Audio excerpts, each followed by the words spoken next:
હે guys, રારાનું water office ઉપર પહોંચી ગયું છે. જય શ્રી કૃષ્ણ, રાધે રાધે. ધીસ ઇઝ કોમલ. તમને ખબર છે મારા લંચ બોક્સમાં શું છે? જ્યારે હું લંચ બોક્સ ઘરેથી લાવું ને ત્યારે મારું ધ્યાન જમવામાં વધારે અને કામમાં ઓછું હોય છે. વિન્ટરની સિઝનમાં મને ખૂબ જ ભૂખ લાગે છે, જેથી મારું જંક ફૂડ વધી જાય છે.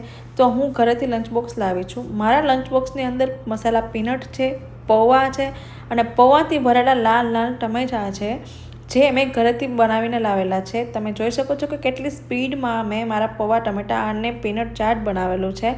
1 જ ટેબલ સ્પૂન ઓઇલમાં અમે બધા સ્પાઇસીસ સરખી રીતે મિક્સ કર્યા છે અને એની ઉપર રેડ ચીલી પાવડર બી એડ કર્યો છે. અને પછી મેં મારા સોફ્ટ પીનટ જે એમાં મેં મિક્સ કરીને એડ કરી દીધા છે.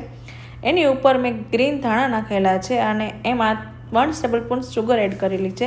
મારા મસાલા પીનટ રેડી થઈ ગયા છે. અને પછી આ છે લાલ લાલ ટમેટા, જેને ક્રોશમાં કટ કરીને તેની અંદર પૌવા ભરવાના છે. અને મેં મારા એક જ બોક્સમાં 4 ટમેટા અને પૌવા અને ઉપરથી મેં મારા જે મસાલા પીનટ બનાવેલા છે ને એ મેં એડ કરી દીધા છે. તો તમે જુઓ છો કે મારું લંચ બોક્સ કેટલું સુંદર અને સરસ લાગે છે.